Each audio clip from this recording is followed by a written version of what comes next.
I'm here today with James Buff, who he and I have worked together quite a bit over the years at a number of different companies. And when you have the opportunity to build a dream team, this is the guy that I call on. I always want him a part of my dream team. So, James, tell us a little bit about yourself and what you do. Well, I appreciate the dream team comment. Thanks, Drew. So hi everybody. My name is James Buff. I'm an enterprise agile coach. I work for Cisco. I work for a smaller company called Splunk. We were just acquired by Cisco. I'm responsible for 27 teams in our infrastructure department, and that's all the things that an agile coach does. I design processes, I define metrics, I measure the metrics, I do presentations on all that kind of stuff. So that's the role I'm currently serving at what's left of Splunk, and then as we're getting integrated into Cisco. Okay. So how many teams have you managed? I know you've been at several different companies and then this multiple times. Like what is the evolution of your career and kind of where are you at now? And what are some of the challenges that you've encountered along the way? Sure. So I started out as a software engineer, as you know, right? When we met, I was a software engineer.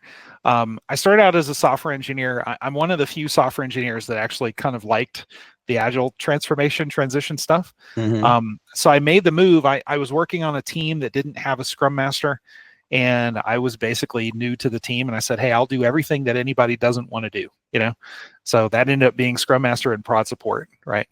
Why would you want to do that? I don't understand. Well, it's how you build your way into a new team, right? It's okay, let me introduce myself. Let me do all the garbage cleanup stuff, that most people don't want to do. So, and I really took to the Scrum Master stuff, the math of it, the servant leader part of it, where you're enabling and you're helping other people go faster. And, and the fact that I have, I was a developer for 13 years, I have a CS degree. So the fact that I have a strong dev background kind of makes me unique, because most people you meet, that are Scrum Masters don't have that background. That's why you want to be on my dream team. That's why I want you on my dream team, because you've got that background and that's so important. Well, and it's such a unique thing. Like I've worked at large organizations, I have 30 or 40 Scrum Masters, and like 2 of them have a dev background, Most of the rest of them kind of come up, they see it as like a part of project management or, like a business degree kind of thing, which is fine. It's a different mindset. I've met some people that have sociology backgrounds, that it's all about the people and it's all about the psychology. Right. Yeah.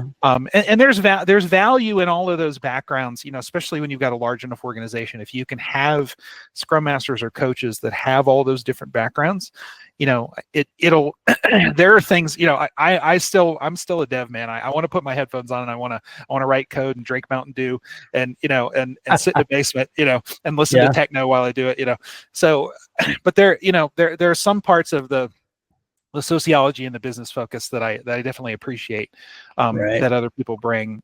But so I became a really good Scrum Master, and I started to work my way up, and I was a release train engineer. I think we worked together when I was a release train engineer. And then I just kind of worked my way up into agile coaching. As a release train engineer, I was running 7 to 14 teams. As a release train engineer, obviously, the Scrum Masters run the teams, and then I'm kind of over them, from an organizational perspective. As an agile coach, my current job is the largest number of teams that I've managed. I have 27 teams. Wow. They don't report to me from an HR perspective, but it's just, I have insight into all the teams. I've trained everybody on those teams. I've defined the processes that all those teams use. I pull the metrics that all those teams, create and things like that. So, but it's a big organization. I think total people is a little over 200. 200,000? No, sorry, just 200, just 200. Oh, okay. Sorry. I knew that Cisco was a big place. Yeah. You're talking about just the people that you work with. Just the people that I work with on the teams that I work with is I think it's like 225 people. Okay. Currently.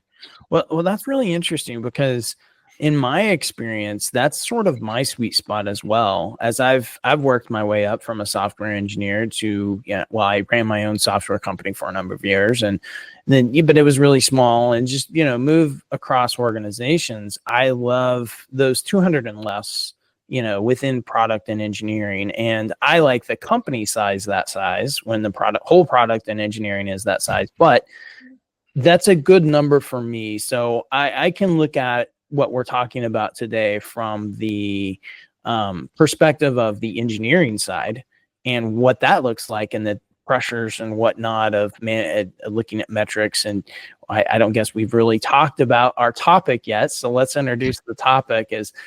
Since I have James on today because he's phenomenal at having these metrics and understanding the metrics of measuring the performance of an organization. And that's something that I have to look at too constantly as a fractional CTO, coming into organizations and really do a health check initially is what I do, where like, how is the organization doing?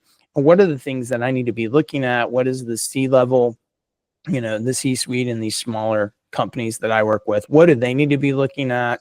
And how do you truly measure performance? And what are the trends in performance? How are they going up? Are they going down? Are there people who are getting burnout? Those sort of things. That's what we want to dig into today. So James, I think you brought this topic to me when I asked you for an idea. So where would you like to go with it? What are some things that you've struggled with recently, or maybe why did you bring this up? Sure. So it's top of mind for me because we just finished our first quarter of organizational level quarterly planning.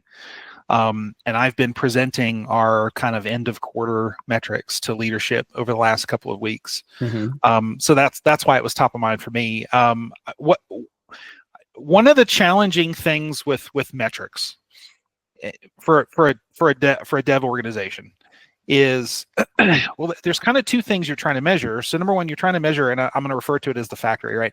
You're trying to measure how fast the factory goes, how fast it produces widgets, but then also you want to measure the value delivered as well. And that's the thing. You can have an organization that's running really fast and doing a lot of things, but the ultimate value delivered is not, there's not always a correlation. Right. So it's one of those things of you have to point at the target that you want to go toward, and then you have to measure how fast you're getting there.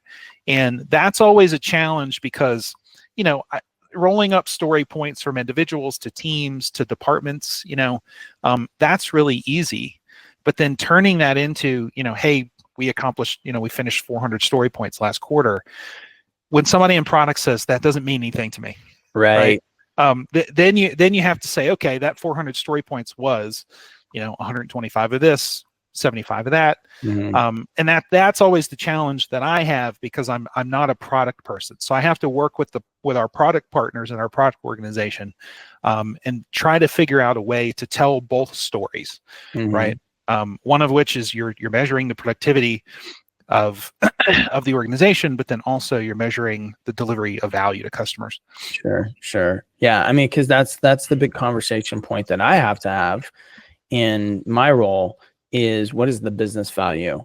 And, a lot of executives could care less about story points. And, what does that even mean? And are they fake? And are they real? Are they just making this up? Are they sandbagging, and what are story points? They don't even know. They don't even care.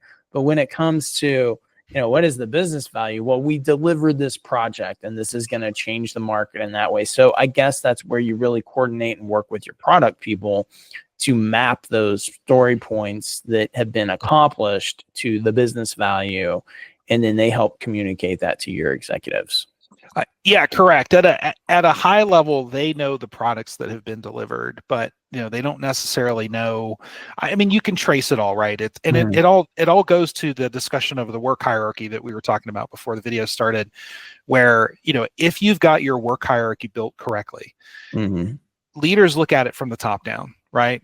What's this high level thing that we're going to deliver in this quarter? And then, we as engineers, we have to break that big thing up into small enough chunks that for the next 2 weeks, I know the part of this that I'm going to be working on. And then you add up all of those chunks, and then it rolls up to lead to that, large thing that's been accomplished. So, it's to your point, I have had a number of leaders over the years. They're like, what's a story point? And it's really challenging.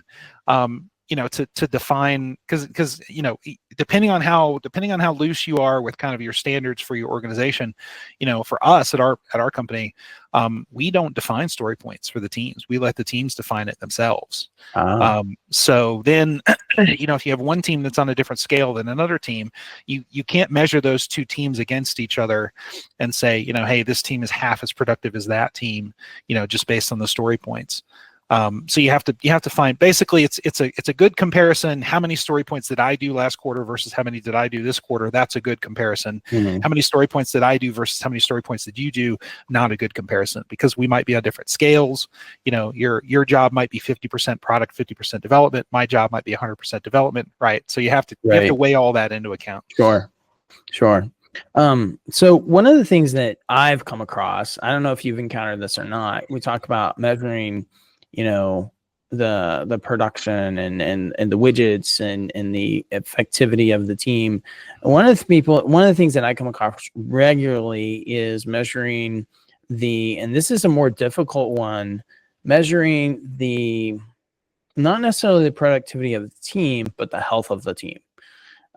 Because that's a big factor, right? Like if you've got an organization where the organization is all about push, let's go as fast as we can, let's get as much done as we can, and there's not any focus at all on employee health, so to speak, whether it's mental or physical or any of that, and they're just trying to push their people all the time.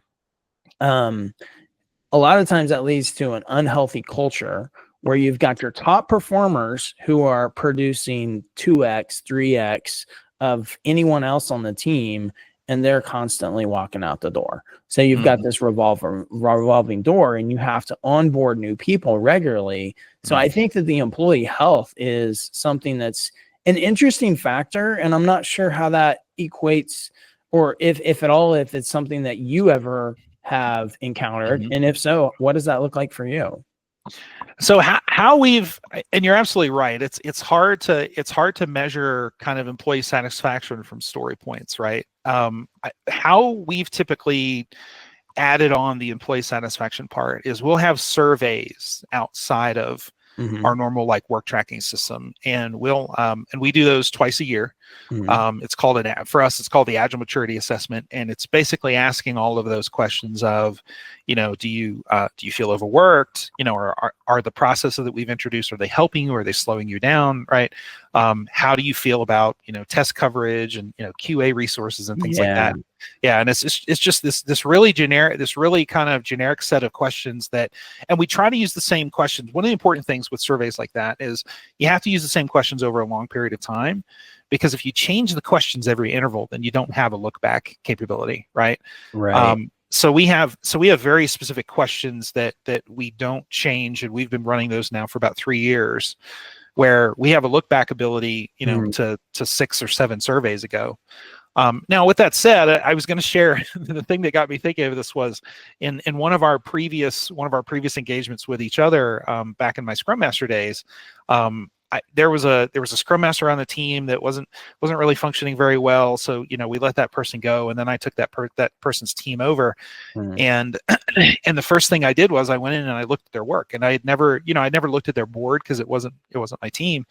And the lead developer on the team for the current sprint had 14 stories and 50 story points. And this team was on a scale of, 1 point was 1 day. There's 10 days in a 2-week sprint. And this person, should have had 10-ish points for the sprint, and they had 50, right? Wow. And when I went to that person, I said, why do you have 50 points? 14 stories, 50 points, you're not going to get all this done. And the person said to me, I have to get it all done. My boss is telling me I have to get this all done. Yeah. And I looked at that, and I went to the boss and I said, this is unrealistic. This has to stop. I'm going to take this work and I'm going to space it out. And then we're going to talk about prioritization. And one of the things we focus on, and I just said this to an executive last week, one of the big goals for all of this stuff, right, for all the Agile stuff, for all the measurement, for all that stuff, one of the big goals is predictability. And, it's one thing when a boss comes to you and says, Drew, can you work faster? Right. You can for a little while, and then you burn out, right? Or your wife gets mad at you, because you're not done working by dinner time or whatever, Right. So we really stress with all this stuff predictability. And when somebody comes to you and says, "Hey, how long is it going to take for you to do X?" Mhm. Having that basis of I know how to decompose the work, I know how to size the work, I know how to distribute the work across my team members, right? I can tell you down to the sprint in the next quarter when this work is going to be done. I can synchronize if there's dependencies, right? So I need to do something and then another team needs to do something after I do that thing, right? You can start to build these kind of temporal synchronization in. Which goes back to the release train engineer in you that you've had some experience, because if I remember correctly, the release process is like a train, and everybody, it's regularly going through the stops and releasing code out to production, the QA environment, and then production. So hey, if you want your code to go, you've got it, and you want to ship it, it's got to get on the train that's at the stop at this time, and this is the deadline, and that helps with the predictability as well, right? It does, yeah. And a lot of companies, they'll do like a monthly release cadence, right? And the whole thing is, you've got your team may have a small piece of code that doesn't rely on anybody else that you can release whenever. As soon as you're done, test it out, put it on the train, it's ready to go. Then you might have another piece of work that's a bit more complex. Hey, I need to make an API call to this other system. Their API doesn't support this information yet, so I need them to make the change in their API, and then I can make that call. Cross-team dependencies. Right. Exactly. And and there's no point if my part is done before the other part is done. There's no point releasing my part, because all that's going to do is introduce potential bugs. Right. So now I have to wait. So now this thing gets, the thing that team did plus the thing that I'm doing gets packaged together and then gets put onto the train at the same time. So you have to deal with all that synchronization stuff. And that's why we don't plan like a year, right? Like at a high level, you could plan a year and you can say, hey, at a high level, here are the things I want. But low level detail, user stories, sprints, you don't plan that out for a year, because by the time you get to the end of a quarter, you've already got so much uncertainty. The farther from right now that you go in the future, you've got so much uncertainty that, so we try to focus on a quarter at a time. Planning a quarter at a time to a very detailed level. And then outside of that, then it's the high level planning, and you can kind of say, okay, pacing, how am I doing? Okay. And then I guess there's adjustments too that have to be made throughout the quarter based on contingencies and, cross team dependencies. So yeah, that's certainly an aspect. So back to the point about measuring the burnout. For lack of a better word, of employees. It's interesting. You've used a survey and you keep the questions consistent.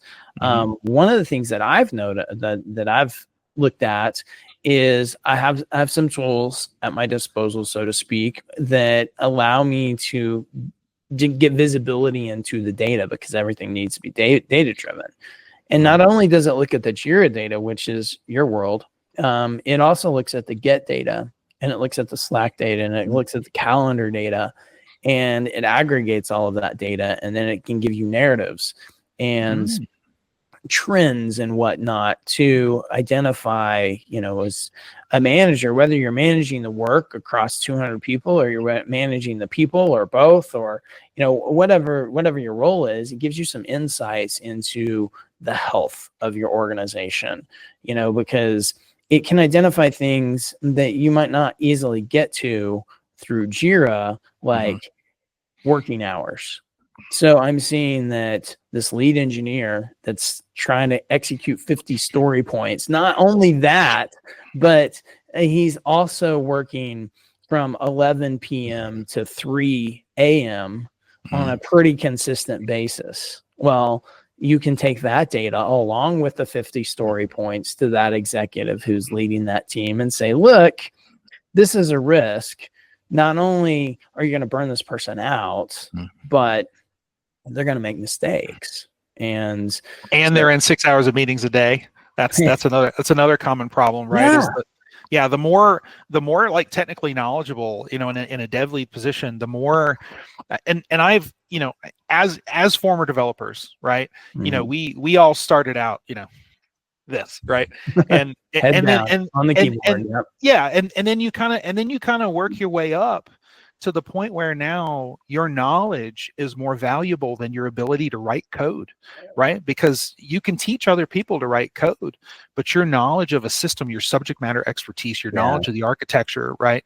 You become, at some point, you become a force multiplier. And that's a hard transition for some technical people to make. And so you take this person who is your lead developer, but they're also, because they're your lead developer, they are the single best technical resource for information for your team. And your team is getting pulled into this big giant project, and they're still working on the design of the project, and that person's getting pulled into 6 hours of meetings a day. But they still have 4 to 6 hours worth of dev work that they're being asked to do every day, right? So no, that's a great idea about pulling calendar info as well. And as a manager, as a Scrum lead, there's indirect ways to get those measurements, right? Like if you see this person committing to 10 story points and they're only getting like 5 or 6 done a sprint, you can kind of go and ask them, hey, what's going on? And they'll say, well, this last sprint I was in, an average of 5 hours of meetings a day. And in which case, then you go have a conversation with that person, with the manager, and say, hey, what do we want to make this person accountable for, right? Are they more productive for us as a company? Are they more productive for us in the meetings? Are they more productive for us, like mentoring devs or actually doing dev work? And there's a lot of measurements that kind of give those indications of like, hey, this is not a person that's a full 8 to 5 dev resource.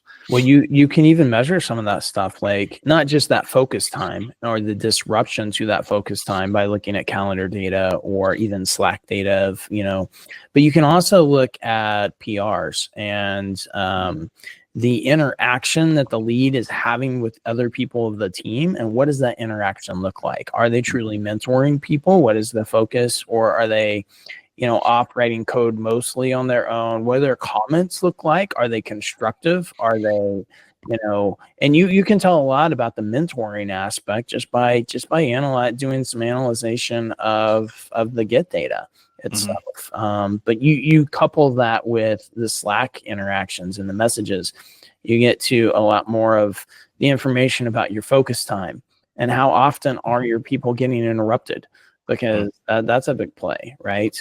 In my current deck for coaching teams, I have an entire slide that talks about the cost of context switching. And it addresses all of that, and it kind of goes into the psychology, the science behind, right? It's it isn't you can do 2 things at a time, right?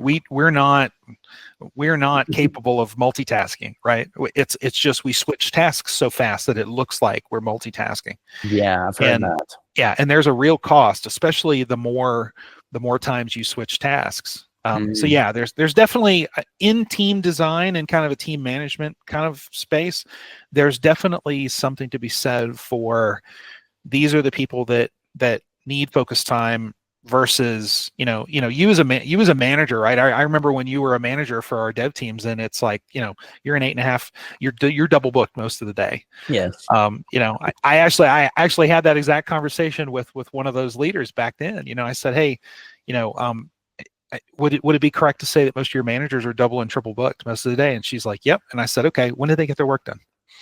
Yeah.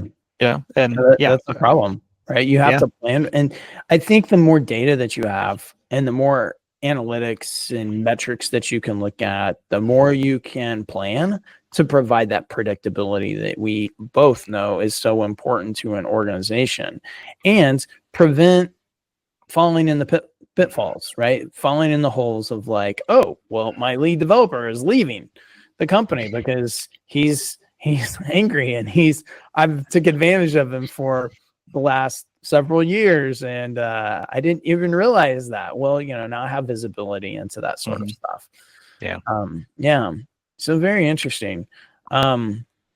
What are the other things that you've had problems measuring, or maybe that leaders have been not as perceptive to? Like maybe blind spots is a better way to phrase that. Are there any blind spots that you've encountered that like, hey, this is something that people should know about as a blind spot that could cause some risk to the organization? So funny enough, and this is actually part of how I got my current job. This was an interview question by my current boss. Okay. So I've worked at organizations, and I don't want to take a position on the particular topic we're talking about, but I'll kind of lay it out. At the time, I was a release train engineer when I was talking with her about, coming into my current job. Mm-hmm. And I had a number of teams that the Scrum Master was also the manager of the team. And, the way that most people become managers is, hey, Drew, can you get this done for me? Yep. Right. And you say yep enough and you deliver results enough, then I go, hey, this Drew guy, when I ask him to do something, he gets it done. I need to make this guy the manager of that team, and then I can, get that team to do things as well. One of the challenges in kind of the whole Agile space is that thing of I as a leader, I want to be able, hey, I got yelled at today by some, VP from another part of the company, and I need to go solve that problem right now. And how I'm going to solve that problem is I'm going to ask Drew if his team could do this little thing for me really quick. Mm-hmm. And as you know, right, it's not always little. The things aren't always little. It seems simple, right? But sometimes it's little in their minds. Right. It's like, oh, this one thing, this system doesn't talk to this other system. Go fix that real quick. Right. That's like takes you 1 hour, right? Even though because you consistently delivered for this person and they've seen you work some miracles. So to them, it's like, sure, go turn the water to wine and it's no problem for you. Yeah.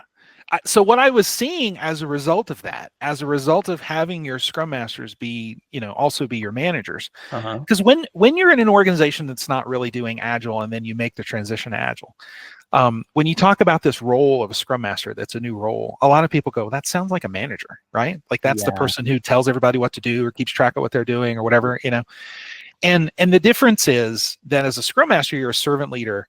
As a manager, you're kind of the person that says, hey, can you go a little faster? Hey, how can I help you? Right. So what I was finding was at the company we were at the time, I was finding that teams where the manager was also the Scrum Master were consistently overcommitting 140, 150, 160% of their story points. Right. And that is one of the challenges that I've consistently had with leaders is because a lot of them, they think, I'll share this story as well. This is also at a company you and I worked at. We had a C-level, and this person had this big project that kind of fell from on high. And hey, we need to rock and roll on this real quick. Mm-hmm. And my manager told that person it's going to take us 6 months, and that person said, "You have 3." And it happens a lot. Yes. Not just in organizations you and I have worked in, but organizations that everybody's worked in. That's sort of the norm. Right. And I don't know, the thing was, it wasn't like, hey, there's a meteor coming and it's going to be here in 3 months. Right. And if you go longer than 3 months, we're all dead. It wasn't that. It was just this leader thought that their job was to make you go faster. Yeah. Right. And if I can make you go faster, I've accomplished my job. Right. Right. And the problem in this particular instance was he was making a very kind of repeatable request of a very experienced team, and the team knew exactly what needed to be done. They knew exactly how long it would take. And once they got to month 3 and it wasn't done, he just made their life miserable for the next 3 months. And then it got done exactly when they said it was going to get done. Yeah. So from their perspective, they were delivering predictable results. They were just getting yelled at by the boss for 3 months. Right. Yeah. And that's a challenge that I have with that I've had historically over my career with these concepts with certain leaders. This idea of, I as a leader, if I can make you go faster, then I'm accomplishing my job. Where, the better version of that, the better leaders that I've dealt with in my career, they come to you and they realize, hey, look, I'm not the technical expert on your system. If I ask you to do something and I know that you understand what I'm asking and you tell me it's going to take 6 months, then I know it's going to take 6 months. Now, if we work weekends, can we make it take 5? Okay. Do I want to make people work weekends for 5 months? To your point, right? You make your lead dev work weekends for 5 months. There's a good chance that lead dev is going to start looking around, right? I mean, unless you're rewarding them in some other way, like if you're giving them a bonus or you're giving them some extra time off, like, hey, take a hiatus after this or something to incentivize them to take that extra step. And a lot of managers and leaders have this philosophy like, oh, well, their salary and, they can do it. Like, I expect them to do it, especially in startups that I've worked in. Like, there's this startup mentality of like, that's just the nature of the beast. And you're going to be working 68 hours a week. And if you don't, then you don't belong here. But I don't think that that's sustainable. You talk about predictability. I think another aspect of all of this conversation comes down to sustainability. How long can you sustain the pace that you're at? And what is the proper pace so that you can get reliable, predictable results from your team and your team can stay healthy? And then when you are really in a pinch and that meteor is heading towards Earth or your business, and you're like, oh, okay, the meteor is truly going to hit. And if we don't get this done, then they're like, okay, this is an emergency. Because otherwise, if everything's an emergency, then nothing's emergency. We've all heard that. Yeah. Old Scrum Master joke, right? If you're always sprinting, right? So, I love that. Yeah. Well, James, this has been a fantastic conversation. I'd love to hear from our listeners in the comments and, challenges that you've encountered. How have you overcome some of these things to get to that predictability and reliability of your teams?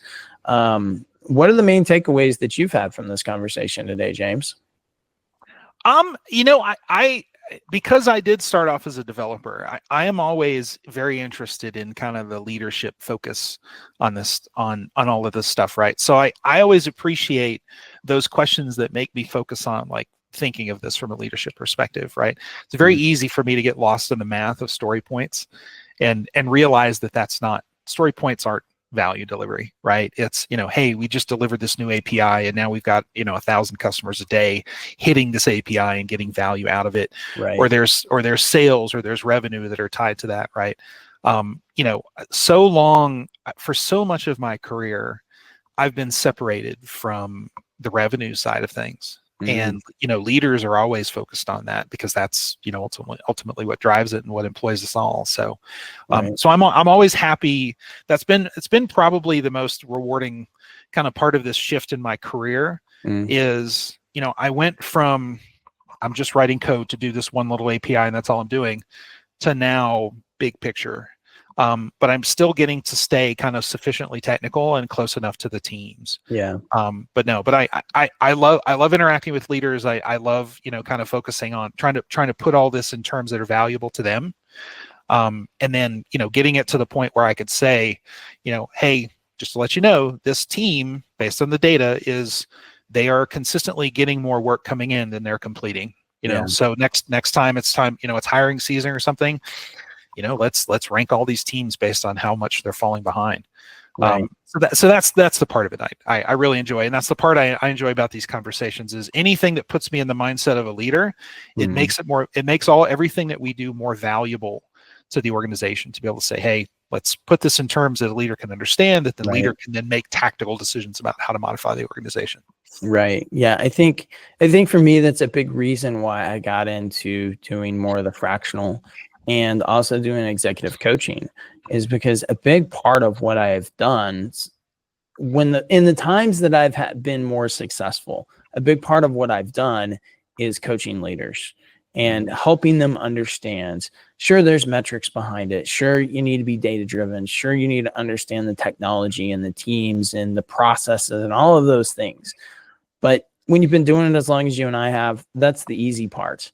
And the more challenging part is helping those leaders understand and coaching them through the process of like, hey, you can't put 50 points, 50 story points, 50 days worth of work on your lead engineer in a period of 10 working days. That's not sustainable, and here's why, and here's the data. And you can't fit 12 hours worth of work a day on every person because you have 6 hours of meetings that everyone's in and still expect them to do 6 hours of development work. The famous example, right? 9 women can't have a baby in a month. Exactly. Right? That's a great example. Yeah. Yes. There's certain things that just don't work that way. Yep. And even sometimes I hear executives say, well, let's just hire more people. and let's just throw more people. Okay, well, there's onboarding, and there's product knowledge, and there's there's an on-ramp to that, and they have to understand that as well. You can't hire somebody. Usually you can't just hire 5 new people and put them on a project and instantaneously you're going to get phenomenal results. Now, there are teams that can provide that to some degree because they are very versatile and that's what they specialize in. But at the same time, you have to have a little bit of runway. So I think that for me, the takeaway today is the data and the metrics and the analytics for measuring productivity. There's very different facets of that we all need to look at. And we need to use that data and that information to help our leaders better understand the things that we see down in the trenches that they may not be seeing at that strategic level that provides the business value, the revenue growth, those sort of things. So a great summary. All right.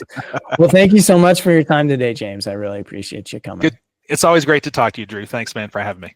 All right. Thanks, everybody.